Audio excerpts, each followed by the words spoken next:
Prajem vám požehnané dobré ráno.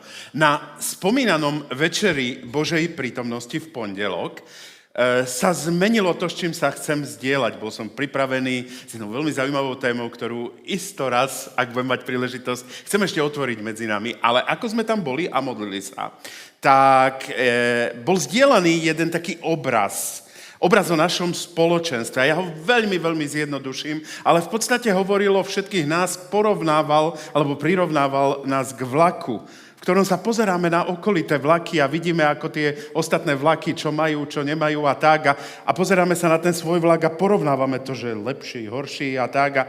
A zrazu ten obraz hovoril o tom, že Boh nás pozýva, aby sme sa pridali v tom našom vlaku tam, kde sme. Každý tým, čo je naše obdarovanie, čo je naša príležitosť. A zrazu ten vlak sa začne meniť na vlak Božej prítomnosti. Na vlak, ktorý ide zo stanice do stanice a zachraňuje stratených ľudí. A ako som tam bol a počul som ten obraz, niečo sa začalo diať vo mne a pripomenulo mi to príbeh jedného veľmi jedinečného muža v Biblii. Bol veľmi nenápadný, a predsa nepostrádateľný. Tento muž sa volal Jozef, ale tak ho asi nepoznáte. Nie je to asi ten Jozef, na ktorého ste si teraz spomenuli.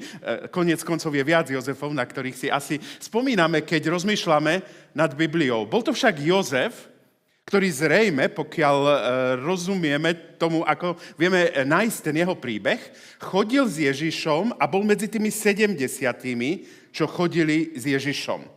Bol s ním, zažil Ježiša.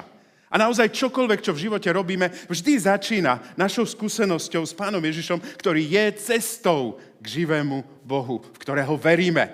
Náš Boh je živý, veríme v Boha živého, veríme v Boha mocného. A Jozef to zažíval, bol jeden z tých 70, ktorí chodili okolo Krista.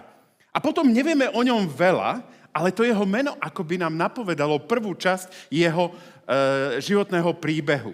Jozef znamená v tom pôvodnom význame z hebrejčiny niečo ako nech Boh dá, nech sa stane, nech Boh pridá, nech Boh zlepší. A myslím si, že to je veľmi dobrý, zbožný postoj pre všetkých, ktorí nasledujú Krista. Prajeme si, zo srdca si prajeme, nech Boh dá, nech Boh požehná, nech Boh pridá. Chceme vidieť viac Božej prítomnosti. Veľmi dobré veci. A Jozef takto žil. Avšak potom prišiel moment, čo nie je bežná novozákonná prax, že zmenili jeho meno. Na základe toho, čo žil, sa pozerali na neho všetci a zdalo sa im, že tento chlap je už niečo iné, niečo viac ako niekto, kto sa modlí Bože daj, aby bolo viac. Zrazu tento nenápadný muž začal robiť veci, ktoré spôsobili, že učedníci ho nazvali Barnabášom. Z muža, ktorý nasledoval Krista, bol Boží a akoby jeho život reprezentoval to Bože daj viac, sa stal muž Barnabáš, muž útechy, muž povzbudenia, muž, ktorý z toho, čo mal, začal dávať to, čo mal.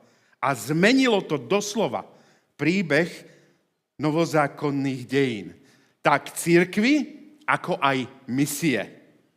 A verím, že Boh nás volá a aj ten obraz, ktorý sme tam mali, mi znovu toto pripomenul. Verím, že Boh nás volá z toho postoja, dobrého srdca. Ako sa pozerám na vás, viem, máme dobrý postoj, máme dobré srdce, chceme dobré Božie veci a veríme, že ich budeme vidieť. Ale ako by dalo sa ísť aj ďalej. Z toho Bože dá ísť k tomu, že sa staneme mužmi a ženami, ktorých budú chcieť premenovať na Barnabášov, na Barnabášice, neviem, taký ženský tvar nemáme, ľudí potešenia, povzbudenia, pozdvihnutia tých, ktorí menia dejiny. Poďme sa teda pozrieť na tento jeho príbeh a začneme v skutkoch svätých apoštolov. Bude to príbeh, jeho príbeh sa tak rozvíja. On sa v skutkoch svätých apoštoloch tak zjaví, stratí. Preto je nenápadný, ale zároveň je veľmi viditeľný. Skutky svätých apoštolov, tak ako ich ideme čítať, napísal Lukáš. Najprv napísal Evangelium svätého Lukáša. A roky potom, ako napísal Evangelium, Bol blízko Pavla apoštola a povedal si, toto musíme zapísať, čo sa deje. A tak Lukáš píše jednu z najautentickejších výpovedí toho, ako prvá cirkev žila, čo robila. A ja ani neviem, lebo toto je, keby to bol scenár dramatického diela, ja neviem, či to Lukáš robil akoby zámerne, alebo naozaj len tá inšpirácia Ducha Svätého tú nitku tam vnášala znovu a znovu, ale opakovane v tom príbehu skutkov hovorí o veľkých veciach a veľkých ľuďoch a zrazu Barnabáš. A veľké veci, veľké ľudia a zrazu Barnabáš. Poďme ho teda hľadať v skutkoch. Ten prvý text, ktorý budeme čítať, je Skutky apoštolov, 4. kapitola, verše 32-37, teda prvýkrát sa nám tu takto ukazuje. A všetci, čo uverili, boli jedno srdce a duša a bolo ich mnoho. A nikto nepokladal za svoje nič z toho, čo mu patrilo, ale všetko mali spoločné. Apoštoli s veľkou mocou vydávali svedectvo o zmrtvých staní Pána Ježiša Krista a na všetkých spočívala veľká milosť. Nikto totiž medzi nimi netrpel biedou, pretože všetci, čo mali polia a domy, ich predávali, čo za neutrželi, prinášali a kládli k nohám apoštolov a každý dostal podľa toho, koľko potreboval. A Jozef, ktorému apoštoli dali príjmenie Barnabáš, čo v preklade znamená syn útechy, levita, rodák z Cypru, mal rolu, predal ju, priniesol peniaze a položili ich k nohám apoštolov. Tu niekde to pre neho začalo. Muž, ktorý bol medzi tými 70 a videl všetko to veľké, čo sa dialo. Niečo, v čo my sme neprestali veriť. My veríme stále, že Boh nás volá k tomu, aby s veľkou mocou bolo vydávané svedectvo o zmrtvých staní Pána Ježiša Krista a aby na všetkých spočívala Božia milosť. My veríme v prebudenie, my veríme v to, že ľudia sú hladní po Bohu a Boh nám dáva zmocnenie Ducha Svätého, aby sme zvestovali toto posolstvo, aby sme videli premenených ľudí. A v to veril aj Barnabáš. A tak pozeral na tie veľké veci, čo sa diali a tak v jednom momente si povedal, čo ja viem urobiť. A nebolo toho veľa, čo vedel urobiť. Ale mal jedno pole. A tak sa rozhodol, urobím to, čo ja viem urobiť. Dám to, čo ja mám k tomuto veľkému dielu. Niekde tam sa začal prepisovať príbeh tohoto muža, ktorý sa predtým volal, nech Boh dá viac, na muža, ktorý si povedal, ja sa chcem pridať k tomu viac. Ja chcem byť mužom útechy, potešenia toho, ktorý vie k tomu pridať. A tak tá prvá vec, čo čítame o ňom, čo urobil, predal to, čo mal a dal to k dispozícii. Čo je to, čo ty a ja máme. Niekedy, a to je tá veľká výzva kresťanstva, veľká výzva pri téme všeobecného kňazstva, niekedy si myslíme, že čo už ja môžem dať? Čo by som ja mohol dať pre Boha, pre cirkev, pre komunitu, pre Božie kráľovstvo, preto, aby Boh mohol konať. Barnabáš sa jednoducho pozrel na to, čo mal a dal to k dispozícii. Pre Barnabáša to, čo má, bolo hlasnejšie ako to, čo nemá. V každom z nás znejú akoby dva hlasy. Ten jeden hlas nám pripomína, čo nemám. Len tak na 2, 3, 4, 5 sekúnd. Napadá vám, čo nemáte? Čo by sme ešte mohli mať? Čo by sme chceli mať? Vy ste duchovní, vy hovoríte, že nie. Mne napadá. Modlite sa za mňa. V každom z nás teda znejú dva hlasy, hej? Jeden nám pripomína, čo všetko nemáme. A ten druhý nám poukazuje na to, čo máme. Ako dar Boží, ktorý sme si nezaslúžili napríklad, alebo ako niečo, na čom sme pracovali a máme, ako schopnosť, ktorú máme, či ako čas, ktorý rovnako dostávame všetci 24 hodín za deň. Barnabáš sa rozhodol, že jeho príbeh bude príbehom povzbudenia. Že ten hlas toho, čo má, bude väčší a silnejší ako hlas toho, čo nemá. Verím, že to môže zmeniť naše životy, našu perspektívu. Ak upriamíme svoju pozornosť nie na to, čo nemáme, ale na to, čo máme. Lebo akoby Boh má ten princíp, že pridáva k tomu, kde je. Aj to slovo o talentoch hovorí. A ten, kto mal, tomu bolo pridané. A ja keď som čítal tento príbeh, toto podobenstvo, tak si hovorím, to je nespravodlivé. Čo je toto za sociálny systém? Ten, čo má, tomu bude pridané. No ďakujem pekne. To tak aj vyzerá všade okolo nás, že? To je úplne ten prvý spôsob, ako sa na to pozrieme.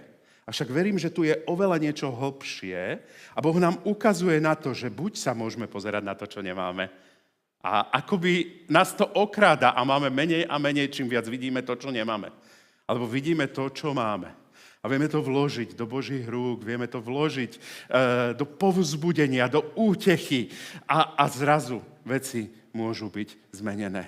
Možno vtedy, keď máš možno to najťažšie obdobie, či najväčší smútok, aj vtedy vieš dať radosť, aj vtedy vieme niečo dať. Vieme byť ľuďmi povzbudenia. Vieme prísť v nedeľu do spoločenstva, či kdekoľvek inde a nielen čakať, že niekto povzbudí nás, ale my môžeme povzbudiť niekoho iného. Autenticky, hlboko, nie lacne, ale z toho, čo Kristus je v nás. Niekto raz pekne povedal, že lichoď mi a nebudem ti veriť. Kritizuj ma a nebudem ťa mať rád. Ignoruj ma a neviem, či ti budem vedieť odpustiť, ale povzbudzuj ma a nikdy na teba nezabudnem. Možno každý z nás si spomína v tínedžerskom období na niekoho, kto nás povzbudil, kto nás zobral ďalej. Ja mám živé spomienky zo strednej školy na učiteľov, ktorí nás deptali, prepáčte za české slovo, sundávali, ale bol tam jeden chlapík. Mal nadhľad, mal časový nadhľad, mal politický nadhľad. A ten sa tak občas pozrel na nás. A vydoloval v nás niečo jedinečné, niečo bytostné. I dodnes nezabudnem na tie momenty, viem citovať niektoré veci, ktoré povedal. Každý máme niečo a môžeme byť povzbudením. Ten druhý moment, keď Lukáš nám znovu Barnabáša ukazuje v skutkoch, je oveľa taký dramatickejší. Skutky, 9. kapitola, 26. až 27. verš. Tuto, pokiaľ ste doteraz si mysleli, že je to taký sladký, ten Barnabáš povzbudzuje všetkých, ďaká Bohu za takých ľudí, a vôbec nie. On ide oveľa ďalej, poďme rovno do príbehu. Keď prišiel do Jeruzalema, pokúšal sa pripojiť k učeníkom, hovoriac o Pavlovi apoštolovi. Hej, teda ešte raz kontext. Pavol apoštol, ktorý prenasledoval cirkev, vraždil ľudí, prišiel do Jeruzalema, prosto ten najväčší nepriateľ cirkvi prišiel do Jeruzalema. Takto čítajme ten text, hej? A pokúšal sa pripojiť k cirkvi. On sa tam chce infiltrovať. No nič iné by mi nenapadlo, možno aj vám, a celkom isto to napadlo aj im. Teda toto je kontext a ešte raz ho čítajme. Keď prišiel do Jeruzalema, Pavol pokúšal sa pripojiť k učedníkom, ale všetci sa ho báli, lebo neverili, že on je učedníkom. Ujal sa ho však? Kto? Náš Barnabáš. Priviedol ho k apoštolom a vyrozprával im, ako na ceste uvidel Pána, ako s ním hovoril a ako smelo si spočínal v Damasku v Ježišovom mene. Barnabáš, ktorý sa posúval na ceste toho, že nielen chcel čakať, ale pridať sa dostáva do ďalšej úrovne, keď je pripravený sa postaviť za to, čo je správne. Môžeme byť Barnabášom, mužom, ženou, útechy, radosti, povzbudenia, vtedy, keď máme odvahu postaviť sa za to, čo je správne. Ak ľutujem v službe veci niektoré, tak ľutujem, že som oveľa jednoznačnejšie, oveľa hlasnejšie sa nevedel postaviť za správne veci. Nevedel sa postaviť proti nesprávnym veciam. Nesprávne veci najprv začínajú malou odchylkou, ale prinášajú úplne odbočenie, zablúdenie. Takto je v našom osobnom živote s našim malým hriechom, takto je v službe, ktorú robíme, v spoločenstve, v komunite, ktorú tvoríme. Postaviť sa za tú správnu vec je dôležité, a to práve vtedy, keď to nie je možno populárne, keď to nie je atraktívne, keď akoby rozmýšľame nad tým, či nestratíme priateľstvo. A počul som jedného zo svojich priateľov, ktorý hovoril, ako som slúžil, sme si raz sadli s manželkou a hovorili sme si, ak to takto pôjde ďalej, stratíme všetkých priateľov. A verím, že nemusíme stratiť priateľov, ale v komunite, ako je táto, v cirkvi Ježiša Krista, chceme byť ľuďmi, ktorí sa postavia za správne veci. Stačí, aby dobrí ľudia mlčali a zlo sa deje. Zlo sa väčšinou deje vtedy, keď dobrí ľudia mlčia. Zlo sa deje vtedy, keď sa rozhodneme mať postoj pasivity, takzvanej neutrality, postoj toho, že nech si robí, nech sa deje.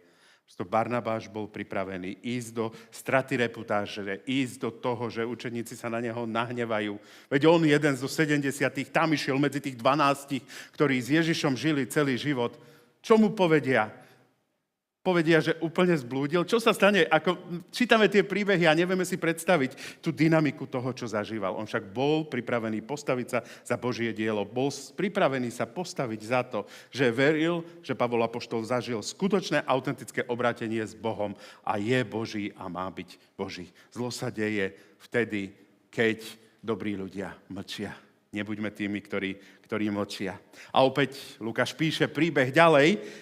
A niekde v 11. kapitole znovu raz počujeme o Barnabášovi. Tak si to prečítajme. Skutky 11. kapitola, verše 19 až 26, trošku dlhší text. Medzi tým, čo sa rozprchli pre súženie, ktoré nastalo za Štefana, prešli až do Fenície, na Cyprus a do Antiochie, no Božie slovo nehlásali nikomu inému, iba Židom.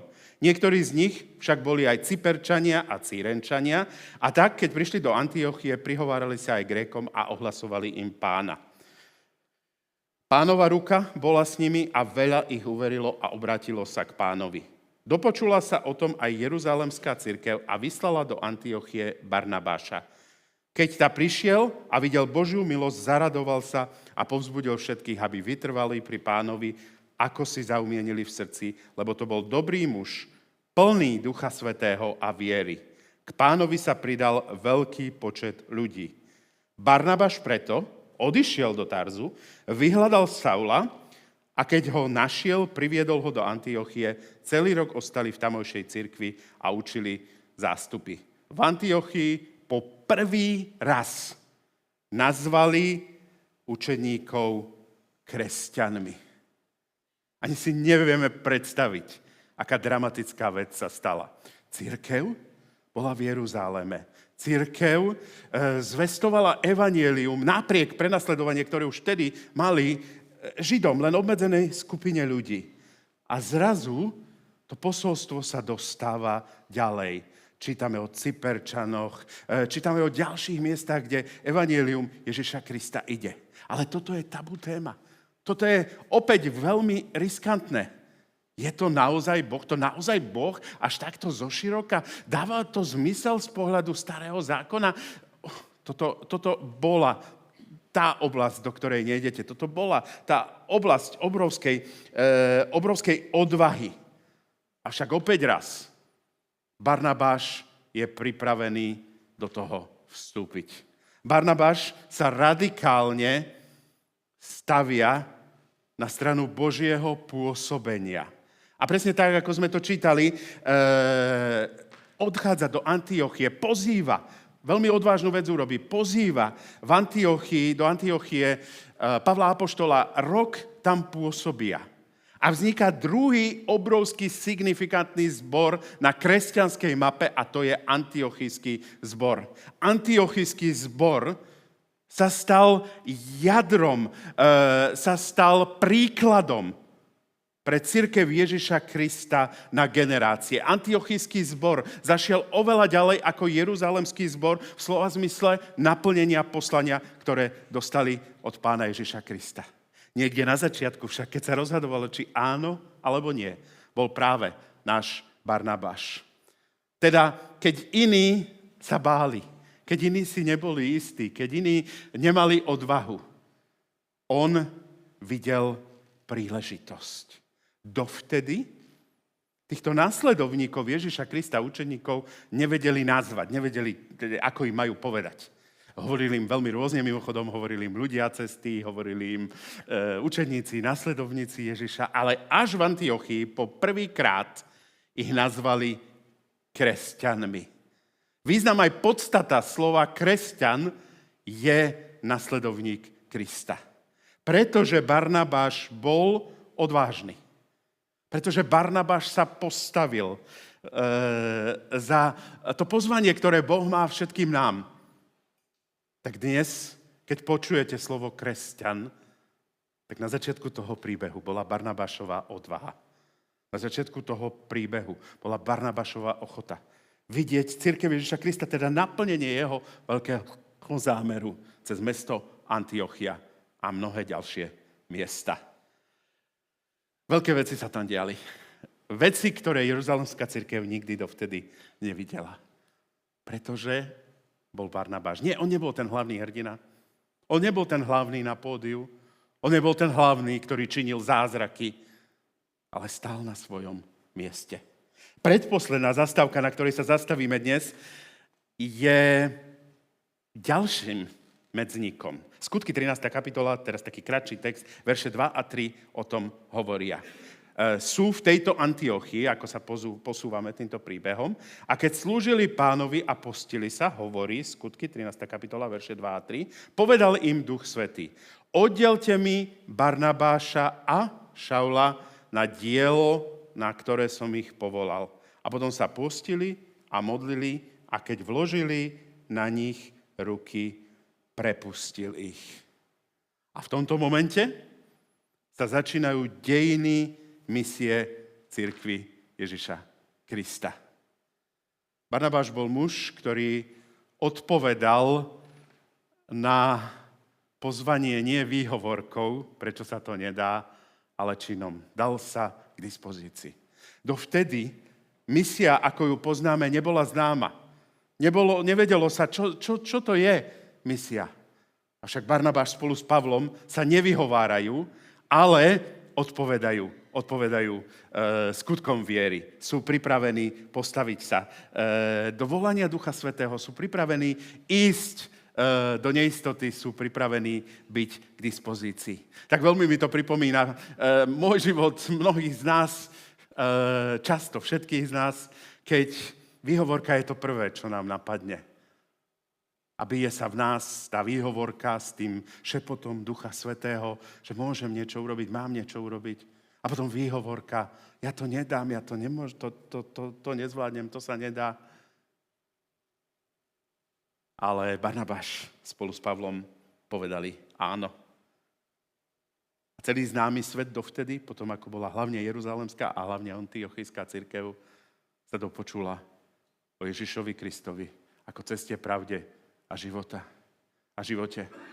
A začali obrovské 3 Pavlové misijné cesty, niektorých delia na viac alebo menej, ale v princípe 3 veľké misijné cesty a celý vtedy známy svet počul evanjelium Ježiša Krista. Veľké veci začínajú malými začiatkami poslušnosti. A znovu si tak na to spomeňme, buď môžeme ostať tým akoby dobrým človekom, ktorý pozná Krista a má to meno Jozef, nech sa stane, nech Boh pridá, nech sa to deje. Alebo sme ochotní urobiť ten krôčik, ktorý vždy vyzerá inak, je nejaký iný, je takmer vždy nekomfortný. A našim krokom poslušnosti sa môžu udiať veľké veci.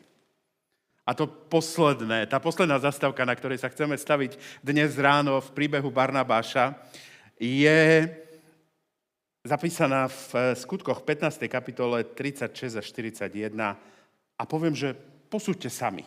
Poďme čítať ten príbeh. Po niekoľkých dňoch povedal Pavol Barnabášovi: vráťme sa a ponavštevujme bratov, aby sme videli, ako sa majú vo všetkých tých mestách, kde sme hlásali Pánovo slovo. A Barnabáš chcel vziať so sebou aj Jána príjmením Marek. Ale Pavol usúdil, že netreba brať so sebou toho, kto ich v Pamfílii opustil a nešiel pracovať spolu s nimi. Došlo medzi nimi k ostrému sporu a tak sa rozišli. Barnabáš si vzal Marka a odplavil sa na Cyprus. Pavol si zase vybral Silasa. Bratia ho zverili do Pánovej milosti a tak sa vydal na cestu. Chodil po Sýrii a Cilícii a posilňoval cirkev. Ak by to tu nebolo, tak neverím tomu, že toto sa mohlo diať v prvej cirkvi. Ostrá hádka, ostrý spor, ostré nedorozumenie. Kto má pravdu? Poďme byť súdnym tribunálom. Kto mal pravdu? Pavol alebo Barnabáš? Kto je za Pavla?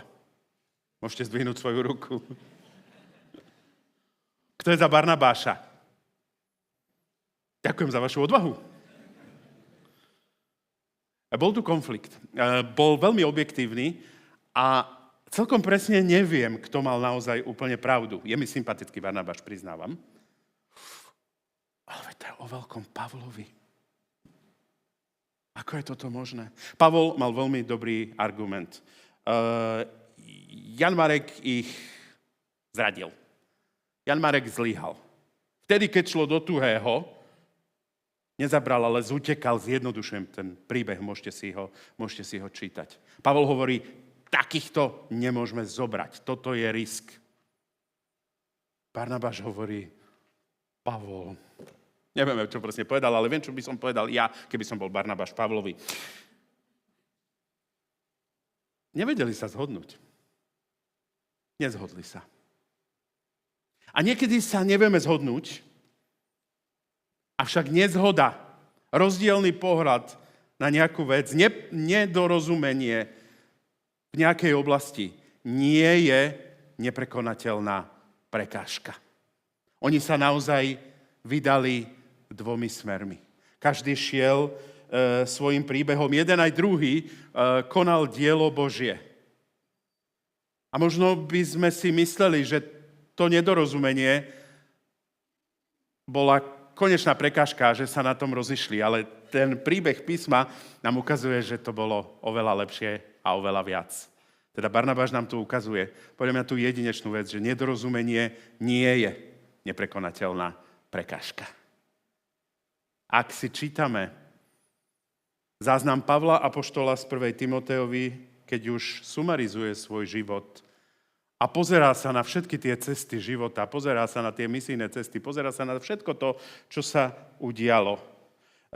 Má tam jedinečný príbeh zážitkov s rôznymi ľuďmi. 4. kapitola, verše 9 až 11, a on to tam popisuje. Hovorí, Démas ma opustil, Titus odišiel do Dalácie, Lukáš je však so mňou, písal všetky tie skutky. A potom hovorí Timotejovi, vezmi Jana Mareka a priveď ho so sebou, lebo mi bude užitočný v službe.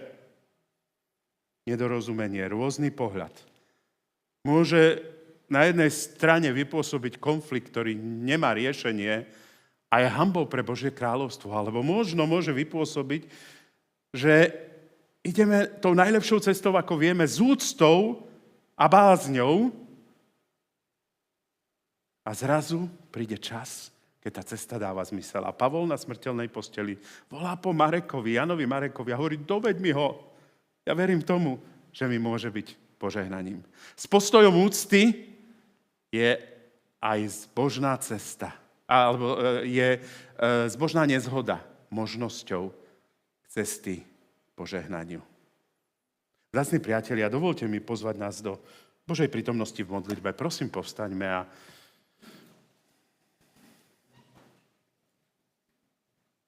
mám modlitbu, aby tak, ako sme to aj v tom obraze vnímali na modlitbách v pondelok, aby z nás Pán Boh pod vedením Ducha Svätého mohol robiť ľudí, ktorí z toho zbožného a dobrého postoja Bože, daj viac, sa dávajú k dispozícii. V ktorejkoľvek z týchto oblastí a mnohých ďalších verím, že v Božích rukách môžeme byť použití veľmi jedinečným spôsobom. Oče náš, ďakujeme Ti za to, že si poslal svojho Ducha Svätého, aby nás zmocnil. Aby nikto z nás nemusel ostať len pozorovateľom, alebo čo i zbožným modlitevníkom, Bože, daj viac. Ďaká Bohu za modlitevníkov. Ale verím, že chceš nás v tej modlitbe použiť a používať. A tak ťa prosím, rob z nás mužov a ženy útechy. Dávaj nám tvoje požehnanie a pomazanie, ako dať to, čo máme a nebyť pohltený tým, čo nemáme.